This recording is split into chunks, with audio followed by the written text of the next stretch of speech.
My wife's dad, the CEO, called security and said, "You're fired, boy." He made me hand over my badge in front of everyone. I just smiled and said, "Check your email." 10 seconds later, every screen in the room went black. The CFO whispered, "He just locked our servers." The legal director collapsed. "He owns the patent. I swear." If corporate America had a soundtrack, it would be the sound of someone clicking through PowerPoint slides while pretending they're changing the world. That's exactly where I was that Tuesday morning, sitting in Price Tech Innovation's glass aquarium of a boardroom, pretending to care about another quarterly review while fantasizing about my coffee mug, which I was 80% sure I'd left in the server room again. The CFO, Trevor, was babbling about synergy and cost efficiency, which are just polite ways of saying, we spent a fortune to look productive. I was halfway through doodling a little middle finger inside my meeting notes when the glass doors burst open like a movie villain entrance. And speak of the devil, Gerald Price, my father-in-law, the emperor of ego, stormed in. You could feel the collective panic hit the room. This man didn't walk. He conquered space. His voice, a mix between southern charm and dictatorship, echoed, "You're fired, boy. Hand over your badge." Just like that. No warning, no explanation, no, "Can we talk?" Just, "You're fired, boy." The room froze harder than the IT budget. My head tilted slightly because, honestly, I thought it was a joke. Gerald had that kind of humor. Funny if you ignore the emotional trauma. But then I saw it. From the far end of the table, Lauren, my wife, sitting there, like the Duchess of Dysfunction, smirking. My lovely wife. The same woman who said last week, "Babe, Dad's finally starting to respect you." Yeah, respect apparently meant public execution. Trevor's pen stopped midair. The HR director's mouth opened like a goldfish. Even the janitor outside paused mid-sweep to hear the next episode of How to Ruin a Marriage in 30 Seconds. Gerald planted his hands on the table and repeated himself, louder this time. "Don't make me say it again. Hand over your badge." The security guys were already on standby, looking at me like I just tried to hack the Pentagon. The irony? I built the system these geniuses were protecting. I leaned back in my chair, calm, composed, the kind of calm that makes other people nervous. "Sure thing," I said, pulling off my badge. I could feel Lauren's eyes burning into me, like she wanted to see me beg. Spoiler, I don't beg.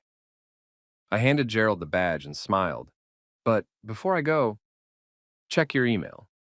Gerald frowned, probably assuming I was being dramatic. "Excuse me?" "You heard me," I said, slipping my laptop shut. "Might want to check your inbox before you start celebrating." For 10 seconds, nothing happened. Then, like divine timing, every monitor in the boardroom went black. The air changed instantly, panic replacing arrogance. The CFO tapped his keyboard. Nothing. The projector died. The server connection flatlined. The entire Price Tech system went dark, like a blackout with Wi-Fi trauma. A few people gasped. Trevor whispered, "Oh my God, he just locked the servers." The legal director fainted. I mean it. She actually hit the floor like someone unplugged her too. Gerald's face went through every stage of grief in 10 seconds. Confusion, denial, anger, and that special kind of regret that only comes from underestimating the quiet guy in it. "What did you do?" he barked. "Nothing illegal," I replied casually, standing up. "Just a little reminder that maybe firing your lead architect mid-quarter isn't a great business strategy." Lauren stood, her voice sharp as a nail. "Jack, what the hell is this?" "That," I said, pointing at the dead monitors, "is job security, or was until about 5 minutes ago." Gerald slammed his fist on the table. "You'll regret this." I chuckled. "I think you'll find that's a mutual experience." Security moved closer, hesitant. One of them whispered, "Do we actually touch him?" The other shrugged. "Man, I'm not getting near the dude who just shut down the internet." I gathered my stuff slowly, savoring the chaos. The CFO tried rebooting his laptop, mumbling prayers to the IT gods. Lauren's face was red with a mix of embarrassment and fury. Gerald was pacing like a bull in a suit. "You think you're smart?" he growled. "No," I said, walking toward the door. "I know I'm smart. You just think you're untouchable." I reached the door, then paused, turning slightly to the room full of frozen executives. "Oh, and Gerald?" He looked up. Next time you fire your son-in-law, I said, at least wait until after lunch. HR hates cleaning up fainted lawyers on an empty stomach. The room was silent, except for the faint hum of the emergency lights kicking in. I walked out with the kind of composure usually reserved for people who've already won. As I reached the hallway, I could still hear them behind me. Phones ringing, voices panicking, Gerald shouting something about calling corporate cyber forensics. I almost laughed out loud. I was corporate cyber forensics. Downstairs, the receptionist looked up as I passed, confused. Mr. West, everything okay? Depends who you ask, I said. If you ask the board, we're entering the apocalypse. She blinked. Should I cancel their lunch order? Better add tequila, I said, and kept walking. The lobby guards watched me approach, uncertain. One of them whispered, Should we stop him? The older guard shook his head. Kid, if he wanted to, he could probably erase us from payroll. Let him go. I smiled. Finally, someone who got it. As I stepped outside, the sunlight hit me like a release. For the first time in years, I wasn't under Gerald's thumb or Lauren's PR perfect world or the soul-sucking politeness of corporate nonsense. I was free. Unemployed, sure, but gloriously free. Still, my brain was buzzing. What now? I just nuked my career and my marriage in one elegant keystroke. The logical side of me whispered, You could have handled that better. The sarcastic side screamed, That was art. I walked toward the parking lot, each step feeling lighter. The building behind me still gleamed in its high-tech arrogance, but I knew inside chaos had taken over. I could practically hear the panicked typing, the frantic calls to IT vendors, the CFO crying into his tie. I'd left them in digital purgatory. The funny part? I wasn't even mad. I'd given that company 6 years of my life. Late nights, no vacations, missed birthdays. I wrote their entire infrastructure from scratch. Every line of code, every firewall, every network architecture. And the thanks I got? A public execution in front of my wife. Well, ex-wife, probably by dinner. I reached my car, a beat-up Honda that Gerald once called the poor man's Uber, and slid into the driver's seat. My hands were shaking, not from fear, but from adrenaline. The absurdity of it all started to hit me. I actually laughed. You're fired, boy, I muttered, mocking his tone. Boy.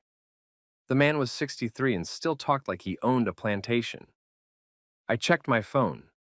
52 missed calls in 10 minutes. Half of them from Lauren, half from numbers labeled Do Not Answer.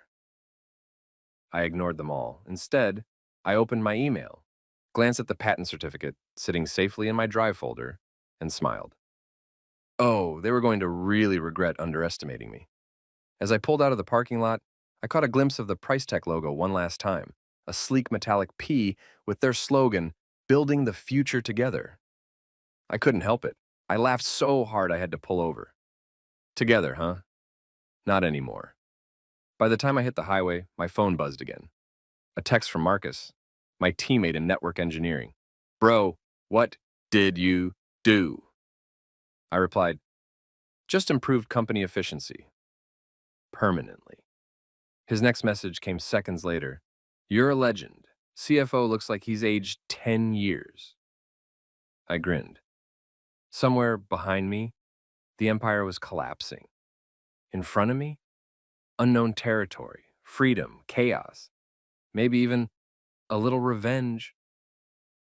But for the first time in a long time, I wasn't playing by anyone else's script. I was writing my own. And it started with 3 beautiful words that echoed in my head as I drove away. Check your email. If people really knew what IT guy meant, they'd stop picturing some shy dude in a hoodie eating stale Doritos.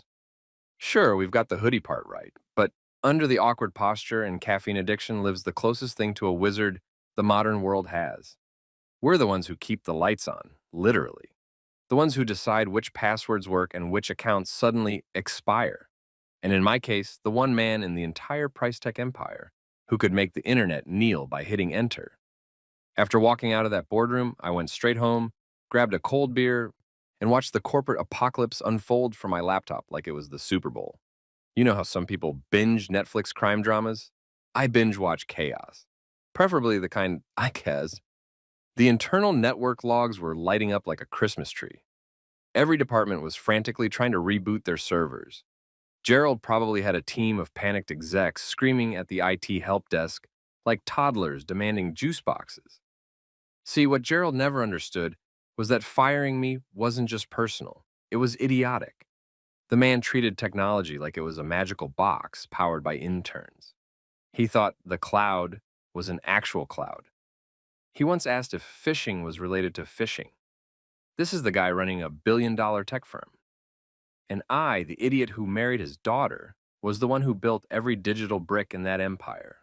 PriceTech's entire operating system, the custom server framework, the encryption key hierarchy, the AI modules they bragged about in investor calls, wasn't just my work, it was my property. My name was on the architecture patent, filed, signed, notarized. I even used my middle name on purpose so they wouldn't notice it buried in the legal paperwork. So when I told Gerald to check his email, what he actually opened was a formal notice of intellectual property lockdown. In legalese, that means touch my code again, and your company dies in the dark. I know what you're thinking. Dramatic much? Yeah. But sometimes you've got to serve revenge with a touch of theater, especially when the man you're dealing with wears $2,000 suits and yells, boy, like it's still the 1950s. I cracked open another beer and grinned at the headline. Now trending on TechWorld. PriceTech internal system outage. Sources say sabotage. Sabotage. Cute word. Makes it sound criminal instead of strategic self-defense. I wasn't stealing anything. I was just reminding them who built their kingdom. My phone buzzed. It was Marcus, my guy from network engineering. Dude, they're losing it. The board just called an emergency meeting. Gerald's sweating through his shirt like a sinner in church. I laughed. How bad is it? CFO just cried. The HR director said she's updating her resume mid-call. Oh, and Jenny from legal says Gerald asked if rebooting means unplugging the building. That one almost made me spit my drink. Tell Jenny to record everything, I said. History deserves to remember this. While the rest of the company panicked, I opened my secure folder. Yeah, the one encrypted with a 512-bit key even NASA couldn't crack.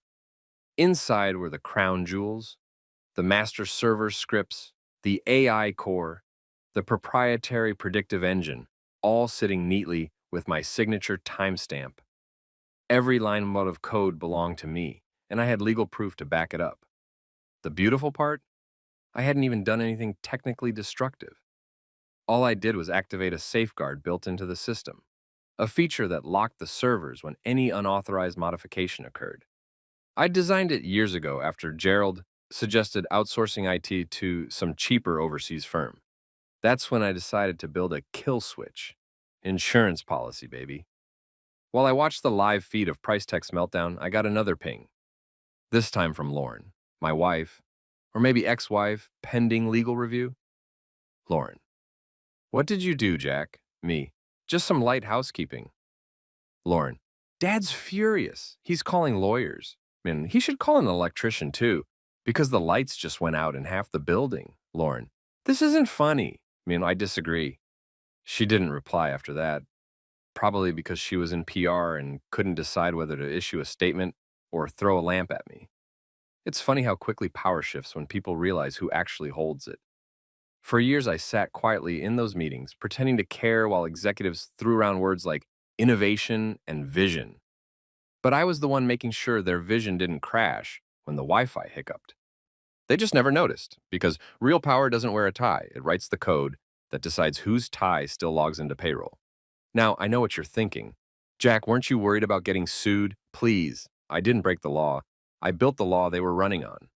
The patent filing was airtight. I'd triple-checked it with Jenny months ago. Legally, they were using my software under my terms. Ethically? Well, they just fired the guy who wrote the terms. The next morning, I woke up to the sound of my phone vibrating off the nightstand. It was Marcus again, voice full of caffeine and hysteria. Bro, Gerald's losing it on live TV. CNBC's just asked about the outage, and he blamed a temporary software migration error. Translation, I said, sipping my coffee. He has no idea what's going on. Exactly. Also, investors are calling you, like directly. Somebody leaked your patent filing to the press. I smiled. Probably Jenny. She always had perfect timing. My inbox was flooded. Venture capitalists, journalists, even a few headhunters. Everyone wanted to talk to the guy who'd just taken down a corporate giant without breaking a sweat. I ignored most of them. Let them chase the story. I had bigger plans. Around noon, I decided to check PriceTech's website. Down. Every subdomain, every customer portal, dead. The only thing that worked was a single error page reading, "Access restricted. Please contact system administrator," which technically was still me. I almost wanted to send them an invoice for consultation hours. I threw on a hoodie and headed to my favorite coffee shop downtown, the kind that charges $7 for caffeine and calls it artisan. The barista, Maya, looked up when she saw me. "Hey, aren't you that Price Tech guy? You're trending." "Guilty," I said. "You got Wi-Fi?" She laughed. "We did until you probably broke it." Touche. I found a corner seat, opened my laptop, and pulled up the real-time network map I still had remote access to. Watching their internal communications crash in slow motion was poetic. Emails bouncing, project management tools timing out, Gerald's calendar empty because, well, his digital assistant was currently locked in virtual purgatory. Then I saw it. Someone had tried to brute force my encryption key at 10:47 a.m. Amateurs. I added a little note to the log file that would pop up if they tried again. Nice try. Maybe hire people who actually passed CompSci 101.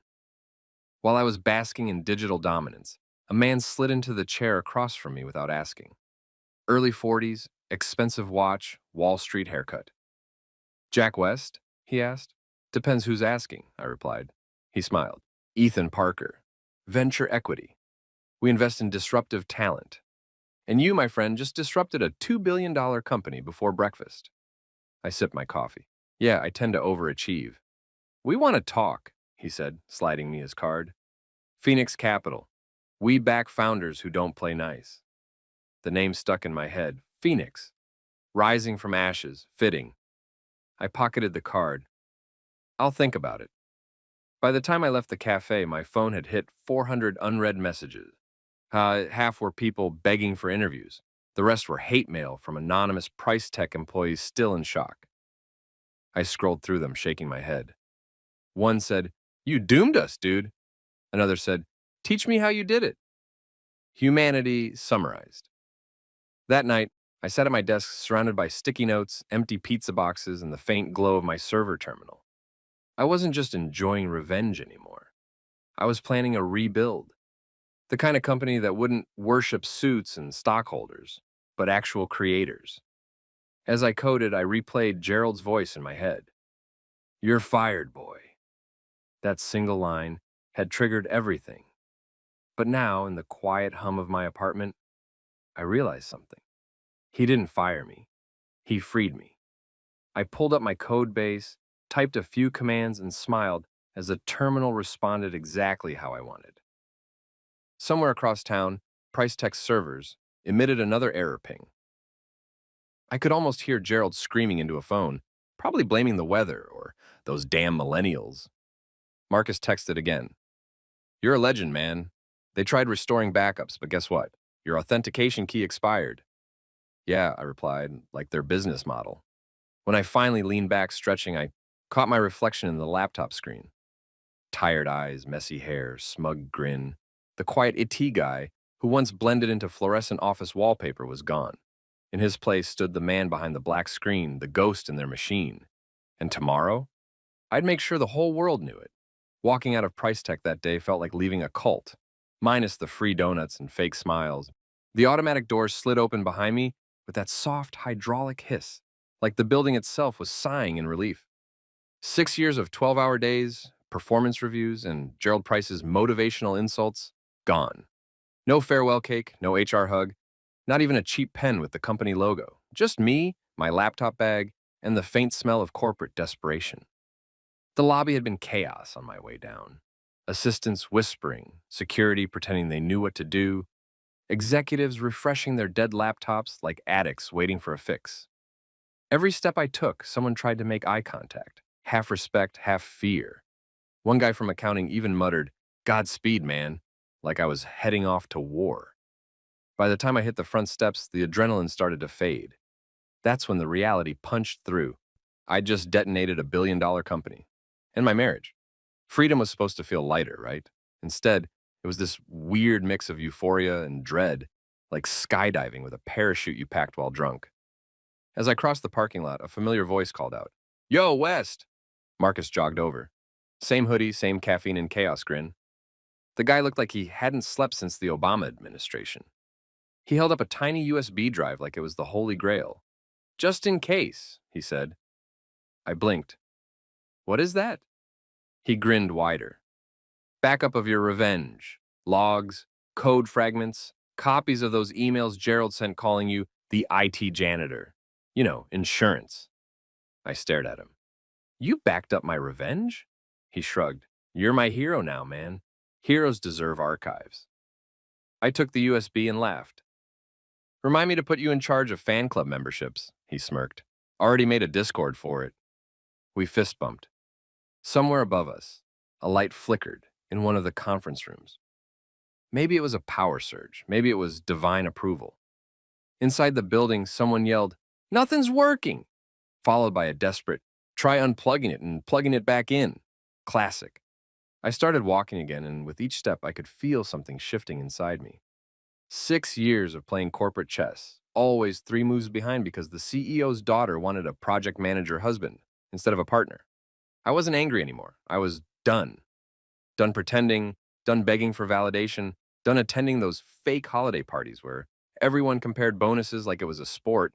The automatic doors closed behind me with a sound that might as well have been a period at the end of a long, miserable sentence. At the edge of the parking lot, Tommy, the maintenance guy who'd been fixing that same leaky pipe since 2021, gave me a thumbs up. "Heard the lights flickered upstairs," he said, grinning. "Good job, man." "Thanks, Tommy," I said. "Consider that my exit interview." He laughed so hard, he nearly dropped his wrench. I walked to my car, the world suddenly quieter than it had been in years. No buzz of Slack notifications, no constant vibration of urgent emails, no Lauren texting me reminders about her father's legacy.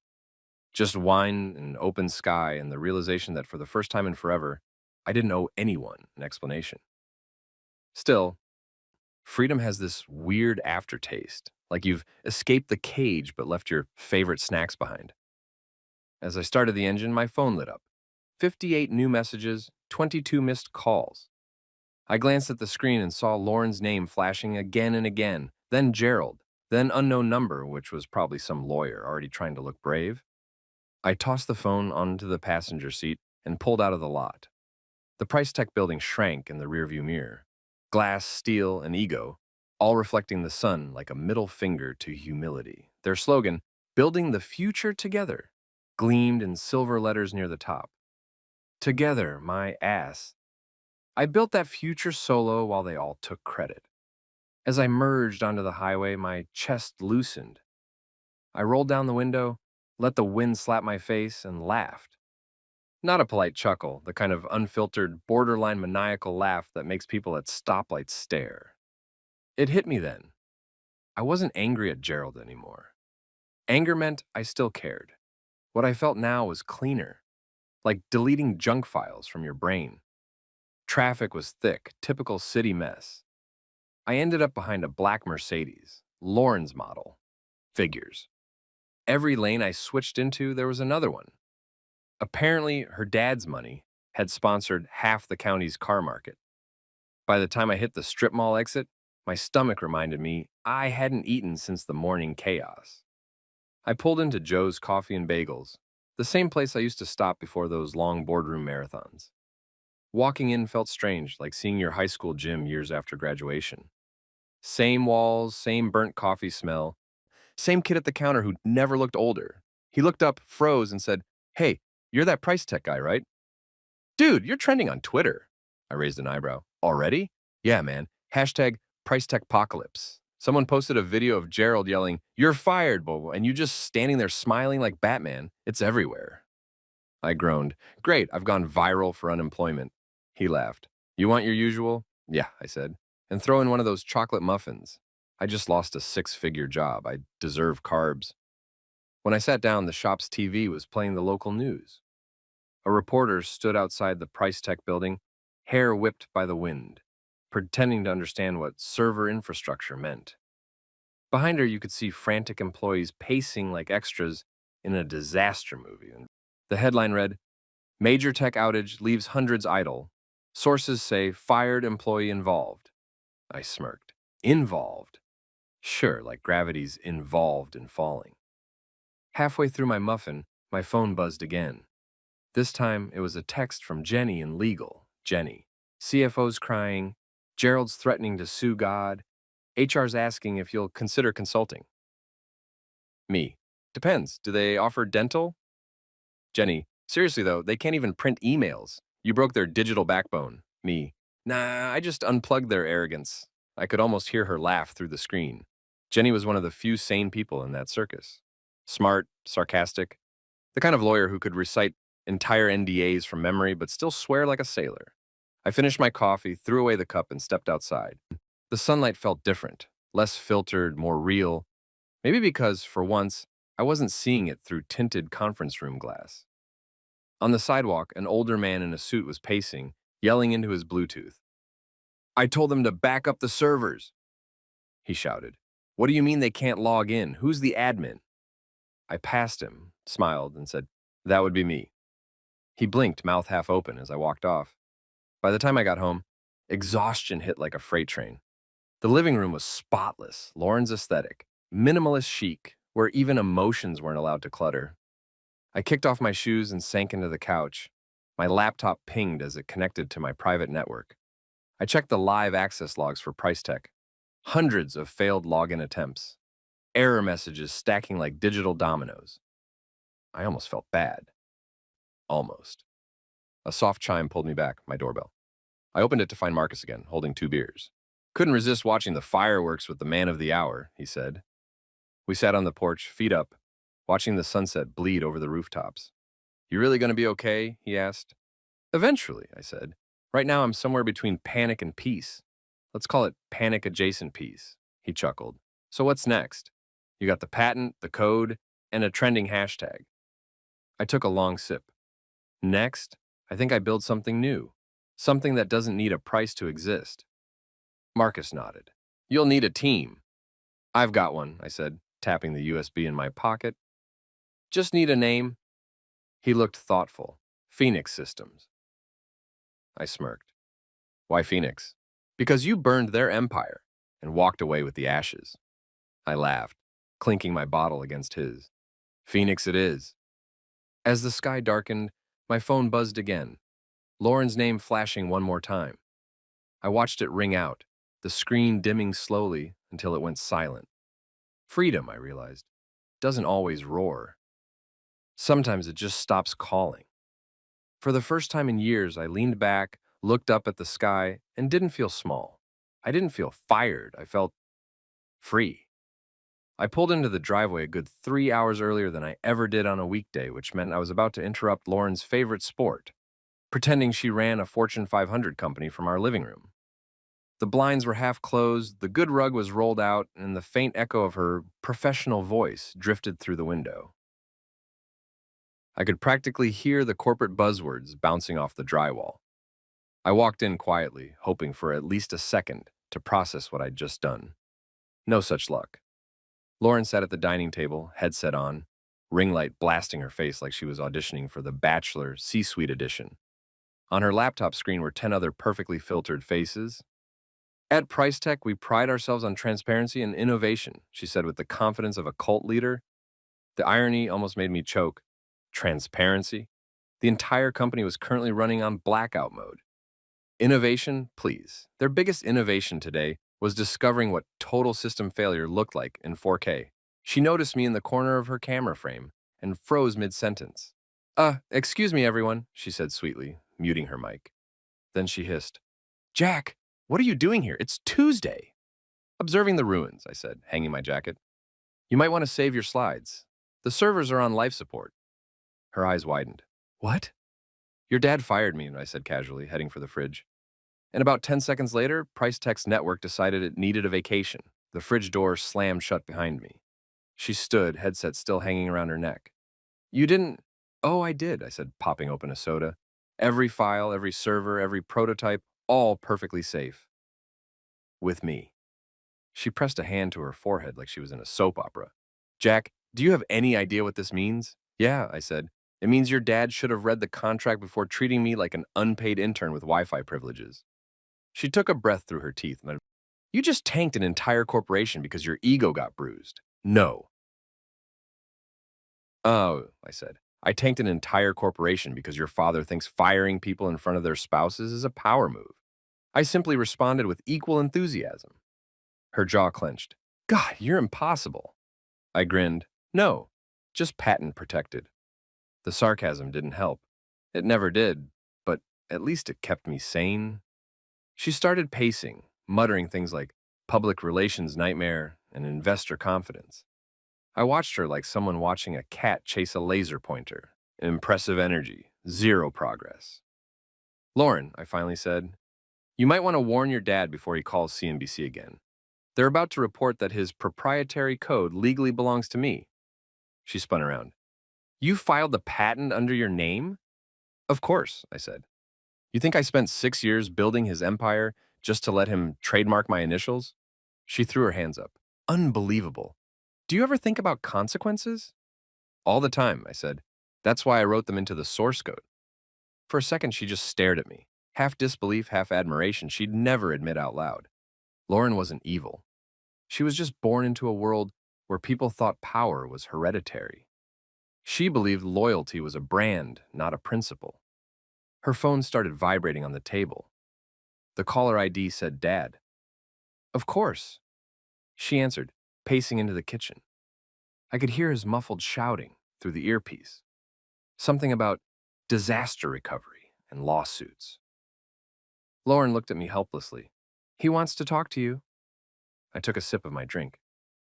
He can send a calendar invite. Jack, please. He's losing it. Good, I said. Maybe he'll finally lose the arrogance too. She lowered the phone. He says you'll never work in tech again. I shrugged. Then I'll build my own tech. Easier that way, less paperwork. Her voice softened for a second. You realize you just declared war on my family? Your family declared it first, I said. I just brought better weapons. The silence that followed could have frozen lava. She looked like she wanted to scream and hug me at the same time. Instead, she put the phone back to her ear and whispered, I'll call you later, Dad. Then she ended the call, slid the phone onto the counter, and exhaled. You could have just quit, she said quietly. Yeah, I replied, and then watched them use my work to make another billion while pretending I was a footnote in a press release. Hard pass. She folded her arms. What about O? As I paused. You mean you and me, or you and the company? That one hit her. The confident PR facade cracked just a little. Don't do that, she said. You know I didn't want this. Didn't you? I asked.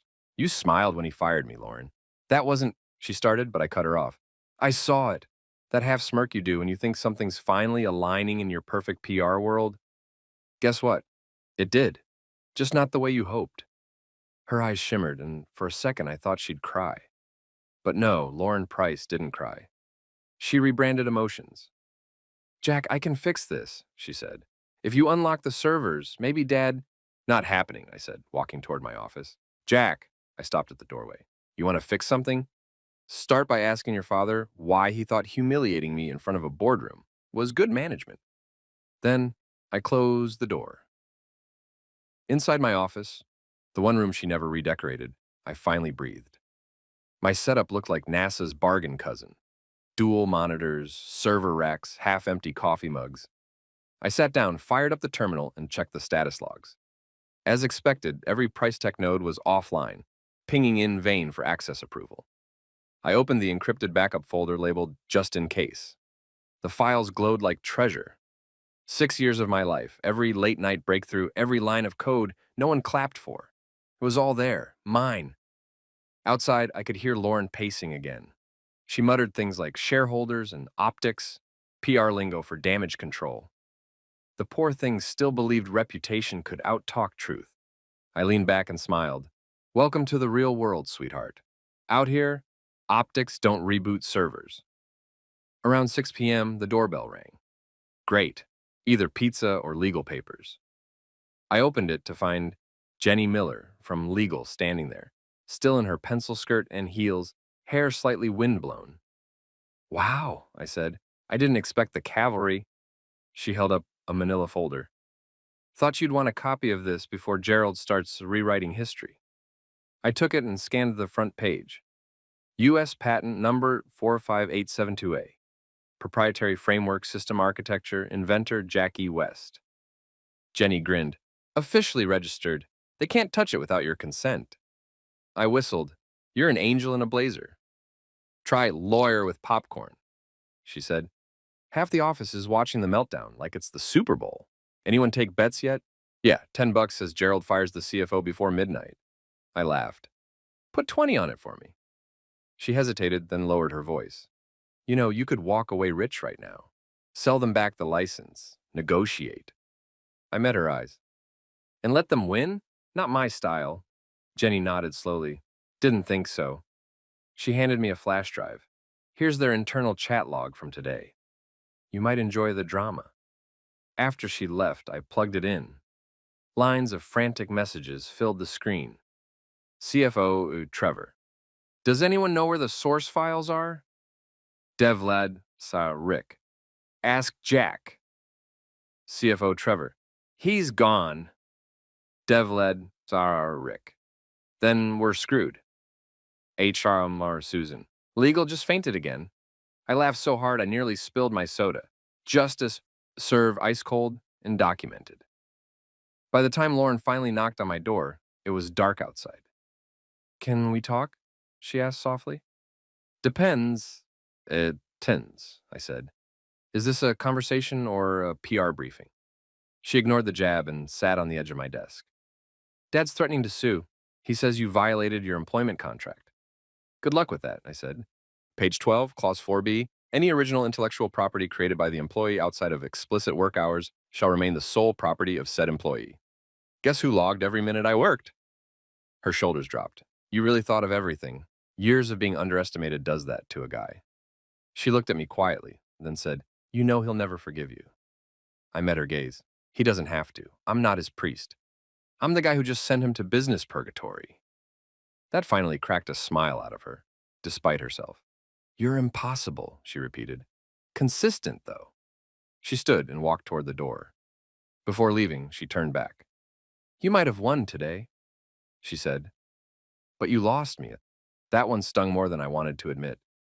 I stayed silent as she left, the click of her heels fading down the hall. The door closed, leaving me with the hum of my computer and the faint echo of everything we'd built, both the marriage and the empire, crumbling in stereo. I stared at the patent certificate glowing on my screen. For a moment, victory felt heavy. Then my phone buzzed, a message from Marcus. Marcus. Bro, CFO just quit. Gerald threw a monitor. Legal director fainted number 3. I smirked. The universe had perfect timing. Freedom, I realized, might come with wreckage, but damn if it didn't feel good to stand in the ashes knowing you lit the match. By the time the sun rose over Price Tech the next morning, the company looked less like a tech powerhouse and more like a daytime soap opera directed by caffeine and chaos.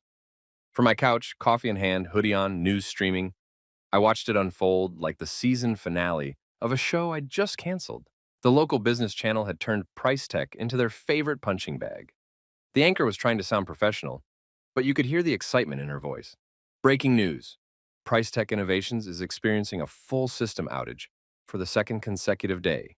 Sources confirm that the company's proprietary code was filed under a personal patent belonging to former CTO Jack West. That last part hit like a grenade. Former CTO Jack West. Yeah, that's me, America. The man your corporate overlords shouldn't have pissed off. As soon as the word patent hit the airwaves, I knew Gerald's blood pressure probably set a new record. And I wasn't wrong. Jenny from legal texted me 30 seconds later. Jenny, he's screaming in the lobby. CFO's crying again. IT guy from floor 3 just quit to become a yoga instructor. Me. Can't blame him. Namaste, Gerald. I set the mug down and cracked a grin. This was the kind of poetic justice you couldn't code. I opened my inbox. Hundreds of new messages. Some from lawyers, some from recruiters, and one from an investor whose name made me pause. Evelyn Chen. She was Price Tech's vice chair of the board, the quiet type who didn't say much during meetings but always looked like she was mentally calculating who to fire next. Her email was short. Mr. West, I believe you and I should talk. Off the record, E. Chen. I sipped my coffee. Off the record, that's boardroom language for the Emperor's naked, and we need new clothes fast. Before I could even think about replying, Marcus FaceTimed me. The screen lit up with his usual bedhead chaos. Dude, you're trending on Reddit. Someone made a meme. Your face photoshopped on Thanos snapping his fingers while Price Tech disappears. I laughed so hard I almost spilled my drink. That's art. Bro, this is insane, he said. People are calling you the digital divorce. Catchy, I said. Better than the guy who married HR's nightmare. Marcus snorted. Also, Gerald's been calling everyone demanding access to the code. Jenny said he tried to get 8 to rebuild it from scratch. Let me guess, I said. They failed before breakfast. Worse, Marcus said. They crashed payroll. No one's getting paid this week. I leaned back, letting the satisfaction wash over me.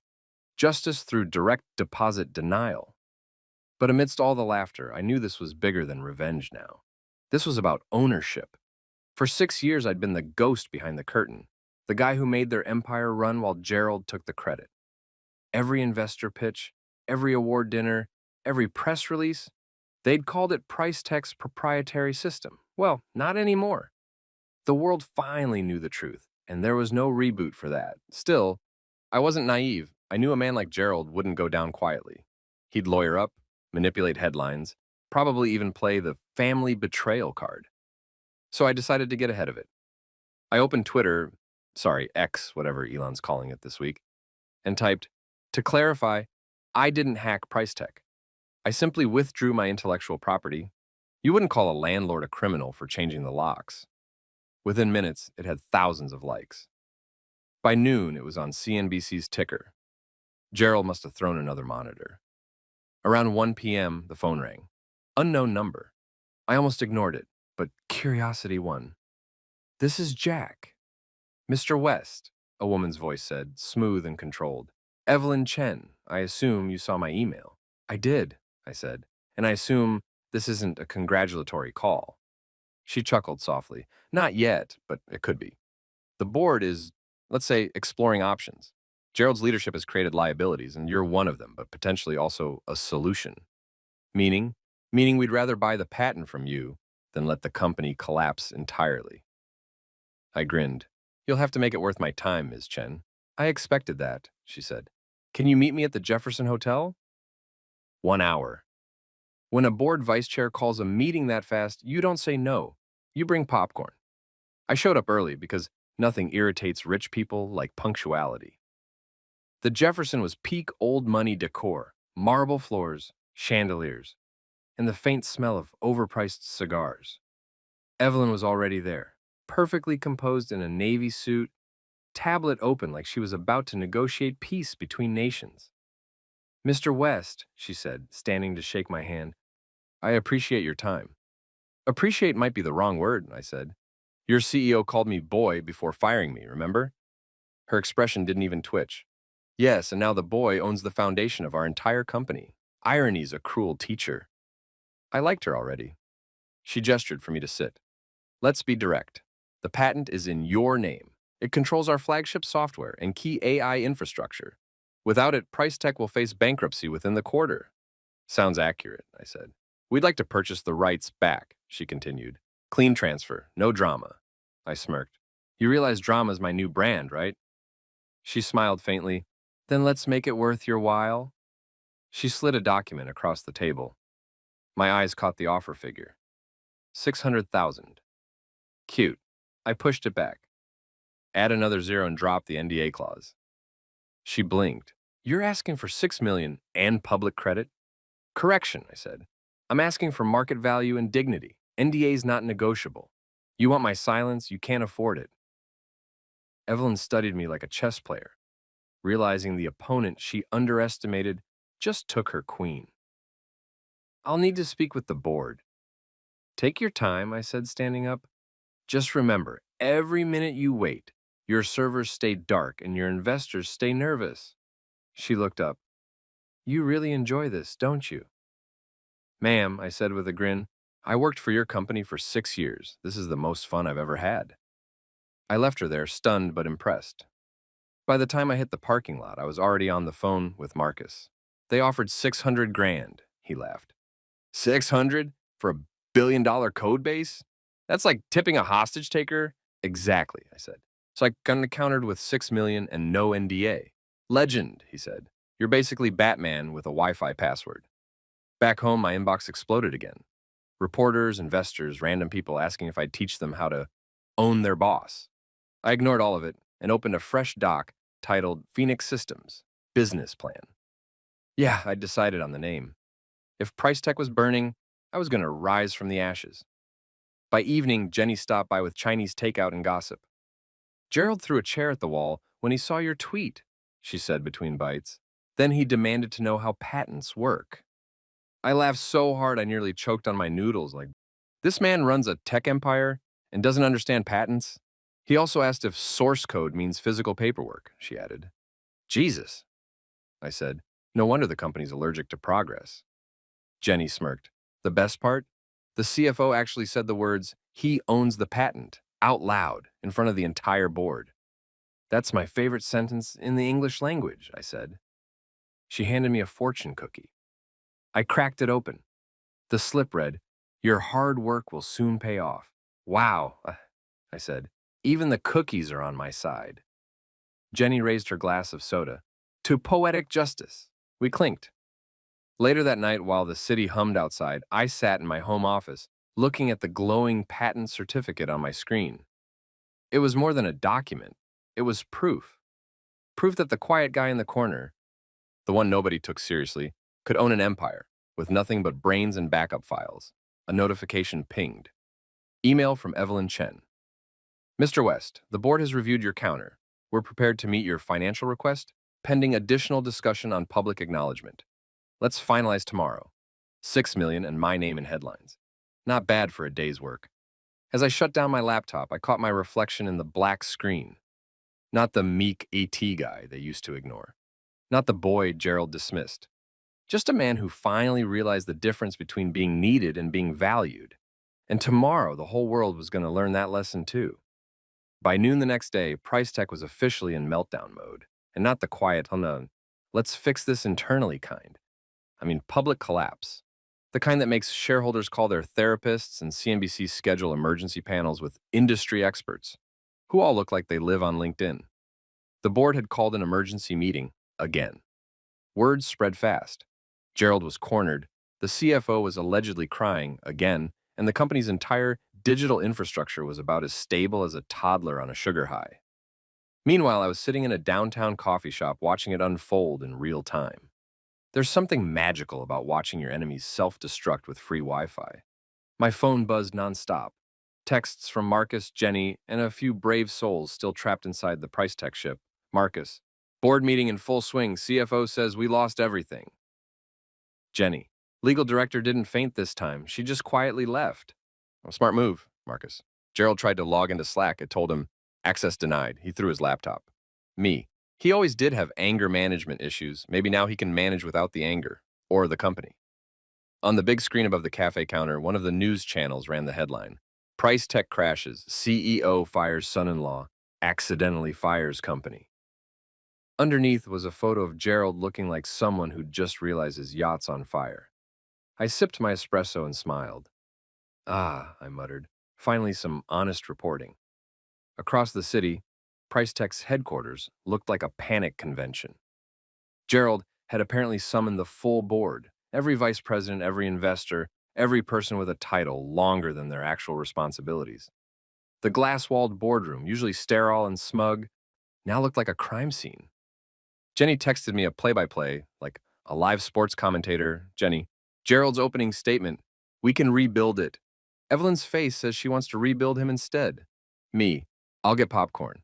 Jenny, CFO whispered, sir, we can't even open PowerPoint. Me, beautiful. Gerald paced at the head of the table, sweating through his designer shirt, ranting about discipline and loyalty. You'd think he was rallying troops for war instead of trying to log into his email. We will not be blackmailed by some rogue ex-employee, he bellowed, slamming the table. Evelyn Chen, calm as a sniper, leaned forward. Rogue ex-employee? You mean the man who architected our entire system, holds the patent, and owns the IP you've been illegally profiting from? Gerald blinked, momentarily thrown. He was paid to build it. Evelyn smiled the way a lawyer does when she knows she's holding the winning hand. Yes, and he was smart enough to file it independently. That's not betrayal, Gerald. That's competence. Jenny later told me half the board nodded at that. The other half quietly checked their phones, probably wondering how to distance themselves before the crash reached their resumes. Meanwhile, the CFO, Trevor, bless his financially fragile soul, tried to break the tension. Sir, maybe we could, negotiate with Mr. West? Gerald shot him a glare, so intense I'm surprised Trevor didn't spontaneously combust. Negotiate? With him? The man held this company hostage? Evelyn leaned back, unbothered. Technically, he didn't. He just locked his own property. You're the one who trespassed. You could practically hear the sound of his ego imploding. Across town, I was reading all this from Jenny's steady stream of texts, laughing like an unbothered villain. The barista kept giving me looks. Rough day? She asked. I grinned. For them, yeah. I'm having a great one. A few minutes later, my phone buzzed again, this time a call from Evelyn. I answered with my best fake professionalism. Jack West, independent contractor and professional consequences provider. Enjoying the show? She asked dryly. Immensely. Good. You'll enjoy the encore even more. What encore? Gerald's about to be voted out. I nearly spit out my drink. You're kidding. Not even slightly, and she said. The board's had enough. They're calling it gross mismanagement of intellectual assets. I call it poetic justice. Can I send balloons? I asked. Please don't, she said. We're trying to maintain some decorum. I chuckled. Understood. Within the hour, she sent me a photo. Gerald storming out of the boardroom, red-faced, tie undone, escorted by security. Caption, the Emperor has no firewall. I couldn't help it. I laughed so loud, people turned around in the cafe. Sorry, I said, waving it off. Corporate allergies. Jenny followed up with a voice note. Evelyn just said, and I quote, we should have fired the wrong price years ago. At that exact moment, my inbox lit up with notifications, press statements, legal notices, interview requests. Word had spread that the board had officially suspended Gerald Price pending a full investigation. Price Tech stock had dropped 38% in an hour. To the outside world, it looked like a tragedy. To me, it looked like a Tuesday miracle. I walked out of the cafe, sun on my face, air tasting sweeter than freedom. Across the street, a billboard for Price Tech still flickered, half-lit, glitching, ironically displaying the words, tomorrow's technology, today. I smirked. More like yesterday's arrogance. Forever. But the chaos didn't stop there. My phone buzzed again, Marcus on FaceTime, grinning like a kid who'd found the cookie jar. Bro, Gerald's meltdown is trending #1 on TikTok. Someone synced it with, we didn't start the fire. You can't script this level of karma, I said. Oh, and CNBC wants you for an interview, Marcus added. They called me trying to find your number. Me? Live TV? I asked. Not my style. He snorted. Come on, man. Say something savage. I grinned. Maybe. An hour later, I was sitting in my living room, laptop camera on, green tea in hand, being patched into a live segment titled, The Man Who Brought Down Price Tech. The host was this slick guy with perfect hair and a smile that screamed, sponsored by caffeine. Mr. West, he began, the internet is calling you the IT Robin Hood. How do you respond to accusations that you intentionally sabotaged Price Tech? I smiled. Sabotage? No. I simply removed my property. If you rent a house, stop paying, and the landlord changes the locks, do you call it sabotage? He laughed nervously. So, you stand by your actions? Absolutely, I said. They fired the man who built the castle and forgot he owned the drawbridge. Twitter loved that line. Within minutes, it was everywhere. Memes, quotes, reaction videos. My face next to a burning castle emoji. Marcus texted me, bro, you broke the internet twice in 1 week. By the evening, I couldn't walk down the block without hearing someone mention Price Tech. News vans camped outside their HQ. Former employees leaked screenshots. One read, Gerald's trying to reboot the company manually. He's on the floor pressing random buttons on a server. And just when I thought the circus was over, I got another message from Evelyn. Mr. West, the board would like to meet with you again, this time formally, tomorrow at 9 a.m. We'll discuss a potential acquisition offer. Also, thank you for accelerating corporate evolution. I laughed out loud. Corporate evolution. That's one way to describe watching a dinosaur CEO go extinct in high definition. The next morning, the Price Tech building looked like a haunted castle. Reporters outside, employees whispering, security guards trying to pretend they didn't see me walk in. Inside, Evelyn greeted me with that calm smile. Mr. West, quite the week you've had. Busy, I said, but productive. She led me into the boardroom, the same one where Gerald had fired me days earlier. Now he was gone, replaced by empty seats and nervous faces. The air still smelled faintly of panic and ego. Evelyn gestured toward the head of the table. That seat's open now. I sat down just because I could. One of the older board members cleared his throat. Mr. West, we'd like to discuss a partnership. Phoenix Systems, correct? My eyebrows lifted. Word travels fast. Evelyn smiled. We believe collaboration could be mutually beneficial. You bring innovation, we bring funding and reach. I leaned back. You mean I bring competence and you bring a checkbook? She didn't even argue. Precisely. I grinned. Then we can talk numbers. But just to be clear, this time I own my seat at the table, permanently. Evelyn extended her hand. Understood. As I shook it, I caught my reflection in the glass wall. The same man Gerald once dismissed as the boy from It. Now sitting in his chair, wearing his smirk, negotiating from his ashes. Poetic didn't even begin to cover it. 3 days after the board officially exiled Gerald Price to whatever executive hell old CEOs go to, my phone rang with a number that screamed, law firm, with too much mahogany. I was halfway through microwaving leftover lo mein when I picked up. Mr. West, said a voice so polite it sounded apologetic for existing. This is Robert Hale from Price Tech's legal counsel. I grinned. Bob, you're alive. I was worried Gerald might have sacrificed you to the printer gods. A pause. Yes, well, we'd like to discuss a potential resolution to the ongoing intellectual property matter. Resolution? I repeated, setting the takeout box down. Such a calm word for, please don't sue us into extinction. He cleared his throat. The company would like to offer a settlement of $600,000 in exchange for full transfer of the patent and a mutual non-disclosure agreement. I actually laughed. Not a chuckle, a full-on laugh that startled my cat. Bob, 600 grand? That's adorable. I burned through that much emotional damage therapy working there. Silence on the line. Let's make this easy, I said. Double it, drop the NDA, and I want an apology letter from your fearless leader, hand-signed, not a DocuSign, real pen ink, preferably with tears. That is not standard procedure. Neither was firing your CTO mid-meeting, I said. But here we are. He exhaled like a man watching his retirement drift away. I'll speak with my client. Please do, I said, and tell them the clock's ticking. Every hour my code sits locked is another hour your investors Google bankruptcy lawyers. When the call ended, I texted Marcus. Me. They blinked first. Marcus, you're basically Batman with a Wi-Fi password. I tossed the phone aside and leaned back, savoring the quiet. There's a specific joy in knowing you finally get to name your price. Literally. The next morning, I woke up to 12 missed calls, 3 voicemails from Bob, and one from Jenny that simply said, call me before you check your email. I checked my email. Subject, urgent, settlement revision. Price Tech's letterhead, shiny and pompous as always, filled the screen.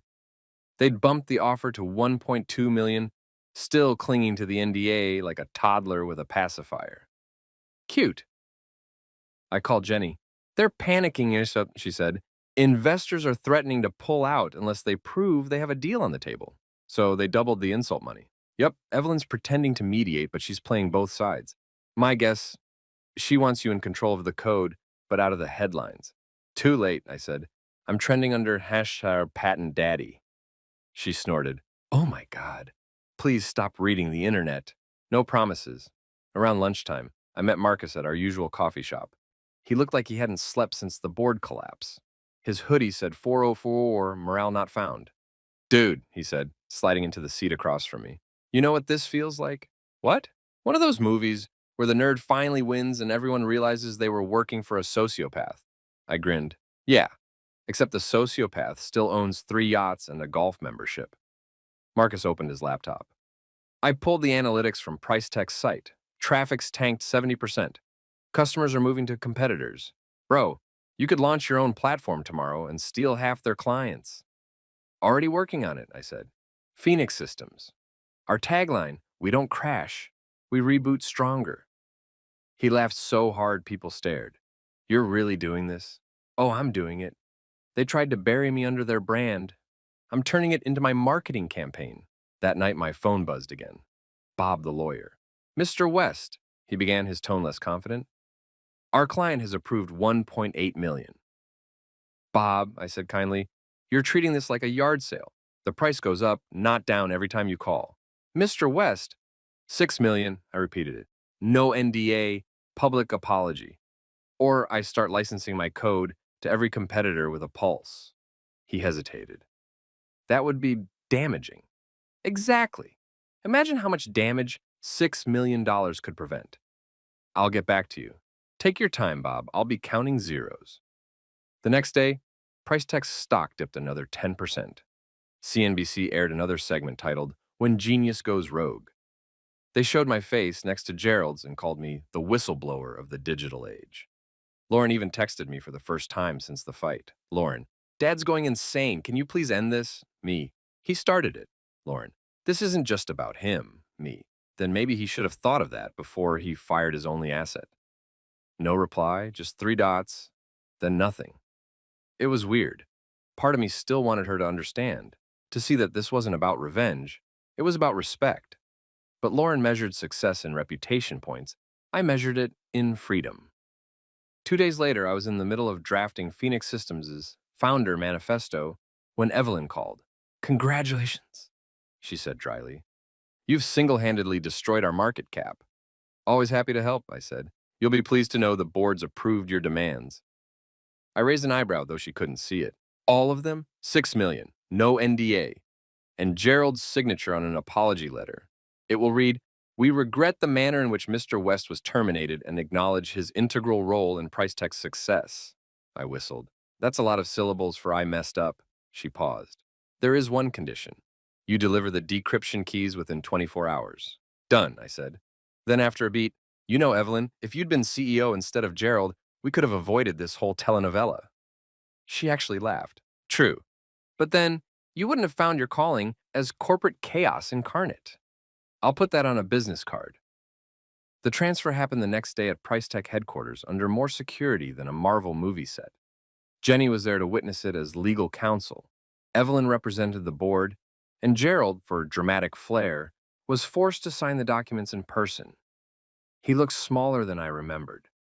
No power suit, no swagger, just a man who finally realized his own legacy had a login screen he couldn't bypass. Jack, he started, voice hoarse, you really think this makes you a winner? I met his eyes. No, Gerald, it makes me free. He signed. Ink blotted slightly. Jenny took a photo for records and for posterity. Evelyn handed me the check folder and a printed copy of the apology letter. I skimmed it. Nice font choice, I said. Times New Regret? Jenny snorted so loud the intern by the door jumped. When it was over, Evelyn extended her hand. Congratulations, Mr. West. You've officially completed the most expensive IT exit in corporate history. I shook it, glad to set a benchmark. Gerald stared at me for a long moment, then muttered, You'll regret this. Already did, I said, walking out. 6 years ago when I accepted your job offer. Outside, reporters swarmed the front steps. Microphones flashed, voices blurred. Mr. West, is it true you walked away with $6 million? Will you return to PriceTech as a consultant? Do you consider yourself a hero or a villain? I smiled. Depends who you ask. Heroes get statues. Villains get sequels. The crowd erupted in laughter. I kept walking. Marcus was waiting by his car, grinning like a kid who'd just watched his teacher get fired. $6 million, he yelled. Dude, you're officially a tech myth. Correction, I said. I'm a startup budget now. We celebrated that night in the warehouse that would soon become Phoenix Systems' headquarters, a former printing factory that smelled like ink and ambition. Marcus hung a hand-painted banner that read, "Please don't fire the founder in front of witnesses." Jenny brought champagne and the QA twins brought pizza. We toasted to chaos, to freedom, and to the fact that our Wi-Fi worked better than price tags. Gentlemen and ladies, I said, raising my glass, here's to revenge with a profit margin. The room roared, music blasted. For the first time in years, I felt alive without the weight of Gerald's shadow. Later, after everyone left, I stood alone in the middle of the empty warehouse. The city lights spilled through the windows, casting a gold glow on the concrete floor. I pulled out my phone and read the apology letter again, just because I could. Then I snapped a photo and texted it to Lauren, me. Thought you'd want a copy for the family scrapbook. She replied a minute later, guess you won. I stared at the screen for a while, then typed, no, I just stopped losing. I put the phone away, looked around at the bare walls, and smiled. Tomorrow I'd fill this place with servers, desks, and dreamers who knew what respect looked like. But tonight, I let the quiet be the victory. Freedom wasn't a headline or a bank deposit. It was the sound of nobody else owning you any more than. The first time I walked into the warehouse that would become Phoenix Systems, I thought, this place smells like regret and potential. The air was thick with dust and old ink from its printing days, the kind of smell that screams bad decisions were made here, which made it perfect. Every startup begins in a place that looks like it should be condemned. Mine just came with better acoustics for dramatic speeches. It had these massive floor-to-ceiling windows, half cracked, half graffiti-tagged, and an echo that made every word sound like destiny or a bad podcast. Marcus stood in the middle of the room, laptop in hand, spinning in a slow circle. It's hideous, he said. Exactly. I grinned. Nobody will see us coming. He looked at me like I'd just pitched him a pyramid scheme. You sure you don't want, like, an actual office? This is an office, I said, spreading my arms. Today it's dust. Tomorrow it's data. That's called vision. Vision smells like mildew. I ignored him, climbing the old metal staircase to the mezzanine. From up there, you could see the entire layout, wide open, full of possibilities. I could already picture the servers along the far wall, the desks by the windows, the whiteboard of chaos filled with half-baked genius. Jenny arrived 10 minutes later, wearing her lawyer power blazer and holding a box of donuts. Gentlemen, she said, stepping carefully over a dead cockroach. Welcome to your empire of tetanus. Behold, I said, gesturing dramatically, Phoenix Systems. Motto, we don't crash, we reboot stronger. Jenny smirked. Catchy. Slightly threatening, but catchy. Threatening sells, I said. Marcus plugged in an extension cord and immediately shorted a light. Sparks flew. Okay, he muttered, so maybe we need an electrician before we need a slogan. We laughed, because that's what you do when you have no money but way too much adrenaline. Within a week, the team started forming. Marcus brought in Priya, a back-end wizard who swore in 3 programming languages, and the QA twins, Zoe and Zach, siblings who argued so loudly during debugging that it sounded like an exorcism, but somehow always fixed the issue. Jenny agreed to serve as interim CFO/legal everything until we could afford one, which realistically meant Jenny was running the adult portion of the circus while I sold optimism and pizza. Our first investor call happened 2 days after we set up Wi-Fi that didn't randomly drop. The call was with Evelyn Chen because apparently poetic irony is the universe's favorite sport. Mr. West, she said on screen, perfectly lit by some mysterious executive glow, I see you've wasted no time. We don't waste here, I said. We iterate. I'm intrigued by your proposal, she said. But your investors will need assurance that Phoenix Systems won't repeat history. You mean won't torch another empire? Her lips twitched. Precisely. I leaned in. Ms. Chen, history doesn't repeat here. It gets rewritten. She looked like she wanted to applaud or have me arrested. Maybe both. By the end of that week, she wired us $3.2 million in seed funding. Just like that, 1 digit and 1 ego at a time, Phoenix was officially alive. The warehouse transformed almost overnight. Desks arrived. Laptops hummed. The smell of burnt coffee replaced the dust. Marcus rigged up servers that looked like Frankenstein's Wi-Fi experiment. Jenny handled the incorporation paperwork with the speed of someone who's sued people for fun. One night, around midnight, I stood in the middle of the floor while everyone worked. The sound of typing filled the air, rapid, rhythmic, hopeful. Priya cursed softly about semicolons. The twins argued about which of them broke the build. Marcus was half asleep with a soldering gun in his hand. It wasn't glamorous, but it was ours. Jenny walked over, handing me a cold slice of pizza. You know, she said, most people would have taken their settlement and retired to the Bahamas. I thought about it and I said, but I'd get bored after week 2, and I don't tan well. She smiled. You thrive on chaos. Nah, Jack. I thrive on purpose, I said. Chaos just keeps me entertained.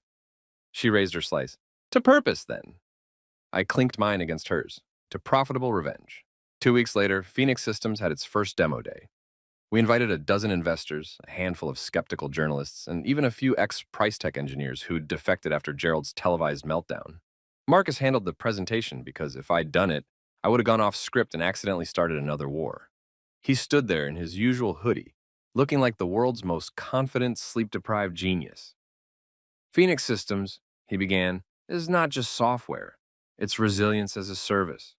We build platforms that recover faster than your last relationship. The crowd laughed. He had them. I stood at the back, arms crossed, watching my people work the room. For years, I'd sat in boardrooms filled with buzzwords and bad cologne, pretending to be impressed by people who thought rebooting was a synonym for hope. But this was different. Real, raw, messy innovation. When Marcus ran the final live demo, the audience actually gasped.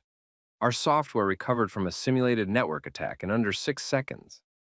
Price Tech's old system had taken 32. Evelyn was in the front row, smiling that dangerous investor smile. After the presentation, she pulled me aside. Impressive, she said. You've built a system even Gerald would envy. I smirked. Funny, I built that one too. She laughed. You'll go far, Mr. West. Just remember, power attracts politics. Don't become what you defeated. I nodded. Don't worry, Evelyn. I'm allergic to suits and hypocrisy. By week 3, Phoenix Systems was everywhere. Tech blogs called us the comeback story of the decade. Reddit called me the petty king of programming. LinkedIn influencers were already writing essays about my disruptive leadership philosophy. Which is ironic, since my philosophy was just, don't be Gerald. Lauren even texted me again. This time, it wasn't an argument. Lauren, saw the interview, you looked happy. Me, I am. Lauren, Dad's been quiet lately. Me, so has my inbox. Peaceful, isn't it? She didn't reply, but I imagined her smile fading into something thoughtful. Maybe, just maybe, she was proud. Or maybe she finally realized I wasn't the guy in her father's shadow anymore. Either way, I didn't need her validation. The next day, our small victory turned into a media storm. One of the journalists from Tech World published a headline that made me spit out my coffee. From fired to founder, how Jack West made Price Tech obsolete in 3 weeks. The article was savage. It quoted anonymous insiders describing Gerald's leadership as a mix of medieval and mildly unhinged. The closing line? Jack West didn't burn the bridge. He automated its collapse. Marcus printed it out and taped it to the office wall. Motivation, he said. I added a sticky note under it. Hire this journalist. By month's end, we'd closed our first contract with a mid-tier logistics company, desperate to upgrade their system security. Their CEO, a woman named Talia Grant, shook my hand after signing the deal. I read your story, and she said, my ex-business partner tried to screw me over too. Here's to people who refuse to stay screwed. Cheers to that. I did. When the transfer cleared, Phoenix Systems officially became a multi-million-dollar company. Not bad for a startup born out of vengeance and caffeine. That night, we threw a party in the warehouse. Pizza boxes stacked like monuments to bad nutrition. The QA twins DJ'd. Marcus installed LED strips that made the walls glow like we'd coded the future into existence. Jenny brought champagne, naturally. She raised her glass. To Jack West, the man who turned unemployment into an IPO. Everyone cheered. I laughed and said, let's not get ahead of ourselves. IPO's next year. Priya shouted, manifest it! Already did, I said. We danced, we laughed, we made terrible toasts. At one point, Marcus dragged me into a conga line. I don't remember much after that except that someone shouting, Gerald who? And everyone losing it. When the noise finally died down and the team trickled out, I stood in the center of the warehouse again, same spot as day one. The servers hummed softly. The air smelled like pizza and new beginnings. I looked up at the sign we'd hung above the entrance earlier that day. It read, Phoenix Systems, built by the people who know what crashing feels like. For once, I didn't feel bitter or sarcastic, just proud. I'd started as the quiet IT guy everyone underestimated. Now I was the founder of something real, something nobody could take away. My phone buzzed. A message from an unknown number. I underestimated you. Don't make the same mistake I did. No signature, but I didn't need one. Gerald, I smiled. Typed back, already learned that lesson. Thanks for the funding, though. Then I powered down my phone, looked around at my empire of misfits, and realized something crazy. For the first time in years, I wasn't reacting to anyone else's game. I was finally playing my own. And this time, I was the one writing the code for what came next. 2 weeks after Phoenix Systems officially launched, the headlines finally caught up to the truth. Price tech was dying, and the world was watching. Every morning started the same way for me now. I'd wake up, grab coffee, scroll through the news, and laugh out loud before even brushing my teeth. The top stories were all some variation of the same tragic comedy. Price tech stock plummets 45%, investors demand accountability, and board members resign amid data chaos. Former CEO Gerald Price says, we're just rebooting. Internet replies, sure, Grandpa. By day 3, CNBC ran a segment literally titled, How to Lose $1 Billion in 10 Days. Guess who was on the thumbnail? Gerald, mid-yell, veins popping, with my face grinning smugly in the corner, like a satisfied meme. Marcus called it poetic capitalism. I called it Tuesday. The whole city seemed to be buzzing about it. At coffee shops, I'd overhear people gossiping about that crazy IT guy who flipped the switch. Even Uber drivers knew my name. One asked if I could help him lock his ex-boss out of his company Slack. I told him I charged hourly. Meanwhile, in our warehouse-turned headquarters, Phoenix Systems was thriving like a startup on a sugar rush. The walls were covered with whiteboards full of scribbles that looked like genius or madness depending on your caffeine level. The QA twins had created a mural made entirely of sticky notes that spelled Cutril plus ALT, delete your toxic job. Our inbox was overflowing with potential clients. Startups, nonprofits, even a few Fortune 500 companies sniffing around to see if the rumors about Price Tech's demise were true. Spoiler, they were. Jenny walked into my office one morning, laptop in one hand, Starbucks in the other, wearing that "we're about to make rich people cry" smile. Guess what? She said. Gerald got a LinkedIn ban? I asked. Better. Their CFO just quit on live television. I choked on my cough. And what? She spun the laptop around. On the screen, a live stream from a financial news network showed the CFO at a press conference, trembling, sweat glistening under the studio lights. I can't do this anymore, he said into the mic. We built everything around stolen code and arrogance. I resign. Then he dropped the mic and walked off. The anchor blinked, stunned, and muttered, well, that's one way to log out. Jenny grinned. You should send him a thank you card. I leaned back in my chair. Forget the card. I'm naming a server after him. We were still laughing when Marcus burst into the room, waving his phone. Dude, turn on CNBC right now. We did, and there it was. Gerald Price led from some expensive-looking home office that screamed exile with bad taste. He was trying to spin the narrative. Price Tech is simply undergoing a temporary technical adjustment, he said, and his smile tighter than his tie. The host interrupted. Mr. Price, your servers have been offline for almost a month. Your last 3 board members just resigned. What exactly are you adjusting? Gerald blinked like he'd been hit by a pop quiz. We are innovating. Are you? The host said, deadpan. Because your former son-in-law's company, Phoenix Systems, just announced a $10 million funding round. The camera zoomed in on Gerald's face as his soul briefly left his body. Jenny clapped like she was watching stand-up. That's it. We've officially entered the public humiliation stage. I turned to Marcus. Get the champagne. We're celebrating. He pointed to the corner. Already chilling. That night, we held a small Press F for Price Tech party in the warehouse. Someone brought cupcakes with little fondant flames on them. Priya made a playlist called Burning Bridges and Taking Names. We danced, toasted, and occasionally refreshed Twitter to see which journalist roasted Gerald next. Halfway through the night, Jenny climbed onto a table and raised her glass. To our founder, Jack West, the man who turned getting fired into a business model. Everyone cheered.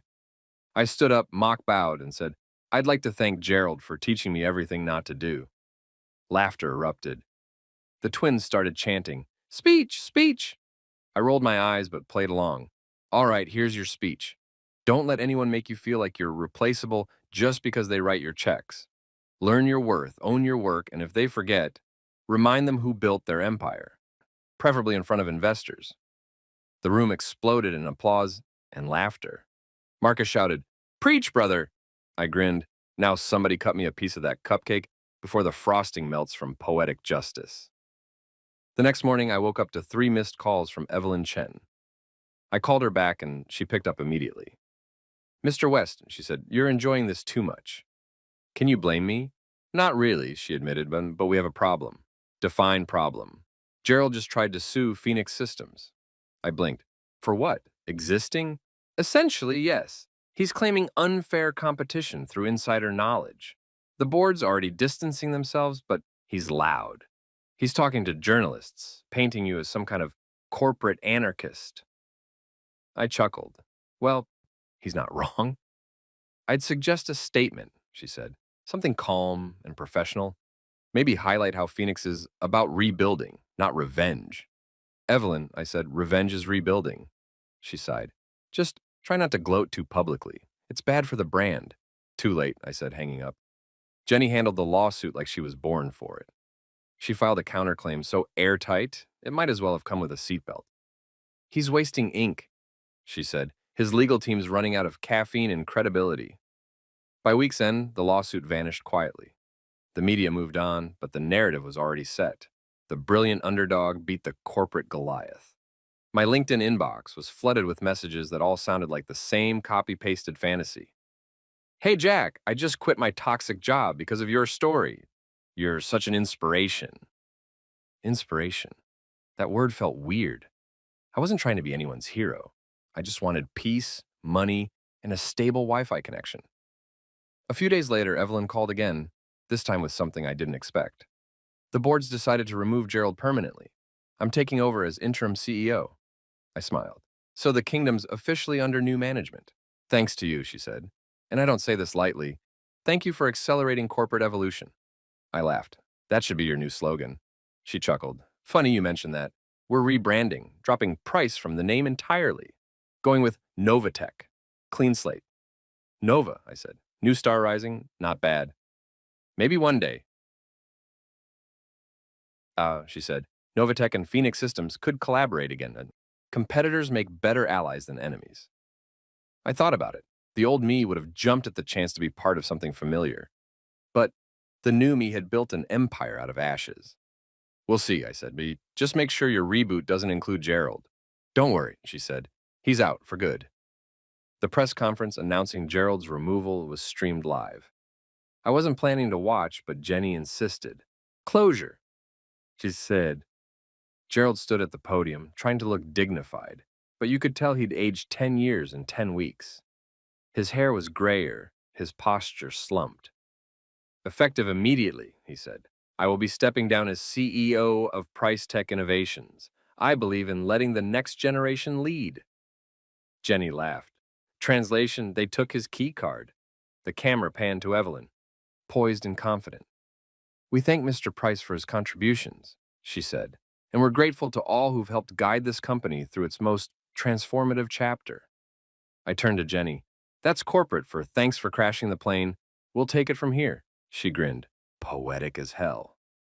Later that night, I got a text from an unknown number. He's out. Thank you for forcing the evolution we were too afraid to start. E. I smiled, poured myself a drink, and stepped out onto the balcony. The city lights stretched endlessly below, the hum of traffic like applause. Phoenix Systems was already planning its expansion. New contracts, new hires, new chaos. But standing there, looking out at the skyline, I felt something I hadn't in years: peace. Not the quiet kind that comes after exhaustion, the earned kind. The kind that tastes like victory and closure, and maybe just a little bit of petty satisfaction. As I turned to head back inside, my phone buzzed again. Another message. This one from Lauren. Dad's broken. I've never seen him like this. Then maybe, I typed, he shouldn't have broken everyone else. I stared at the screen for a while before she replied, Do you ever forgive people? I thought about that, watching the reflection of the city lights in my glass. Then I typed, Eventually, after they reboot. And for the first time, maybe ever, I meant it. 3 months later, Price Tech was history, or as the internet called it, a case study in what happens when you fire the wrong guy. Gerald Price had officially been ousted. Evelyn Chen was now CEO, and the company, rebranded as Novatech, was slowly crawling back from digital death. Me? I was sitting in my office at Phoenix Systems, the one with actual sunlight and a fridge that didn't smell like betrayal, watching the news recap the whole saga like it was a true crime documentary. The headline read, From Fired to Founder, How Jack West Rebuilt the Future. I almost spit out my coffee. Rebuilt the future, sure. More like finally stopped working for idiots. Phoenix Systems was booming. We doubled our team, signed 3 Fortune 500 clients, and were now worth more than Price Tech had ever been. Investors called me visionary. Marcus called me emotionally unavailable with Wi-Fi access. He's not wrong. Then, one evening, as the city lights flickered through the windows, my phone buzzed. Unknown number. I almost ignored it, but curiosity got the better of me. Gerald, we need to talk. I stared at the screen. For a second, I almost laughed. The man had more nerve than functioning servers. I poured myself a drink, leaned back, and typed 2 words that started it all. Me. Check email. Then I hit send and smiled. On his end, I imagined the confusion, the panic. The flashback to that fateful day when he'd marched into the boardroom and barked, You're fired, boy. How poetic that his final message from me would be the same 2 words that had burned his empire to the ground. A few minutes later, Evelyn called. He reached out to you, didn't he? Of course, I said, like a moth to a firewall. She sighed. The board's done with him. He's officially retired, but he keeps asking for closure. Closure? I asked. He can download it as a PDF. She chuckled. I told him that. You've done enough, Jack. Let the past die. Maybe she was right, but when someone builds you into their villain, sometimes you have to let them keep their story. Mine had already moved on. That weekend, Phoenix Systems held its grand opening, our first official HQ launch downtown. A sea of reporters, clients, and investors filled the lobby. Cameras flashed. Someone handed me a mic I didn't ask for. I looked around at my team, Marcus, Jenny, the QA twins, Priya, all grinning like they'd survived a tornado and somehow ended up millionaires. 3 words, I said into the mic. Never underestimate quiet. The crowd laughed, applauded, and I raised my glass. To everyone who's ever been dismissed, overlooked, or told they were replaceable, build your own system. Make them wish they'd treated you right. Jenny shouted, and patent it under your name, the room erupted. Later, after the press left and the music softened, I slipped outside onto the balcony. The skyline glowed, each light a story, each window another ambition. For once, I wasn't thinking about revenge or legacy, just peace. My phone buzzed again, an email notification. I opened it. From Gerald Price, subject. I finally checked. Message, Congratulations, Jack, you built something real. Maybe I taught you something after all. I stared at it for a long moment. No anger, no gloating, just quiet satisfaction. Me, reply, You did, you taught me how not to run a company. Then I hit send, turned off my phone, and watched the city breathe. The wind felt different that night. Not heavy like endings, but light, like the start of something. Freedom didn't come with a price tag or a headline. It came with 2 words, the same ones that had flipped my world upside down and right side up again. Check your email. Because sometimes the best revenge isn't destruction. It's delivering the message they never expected to read.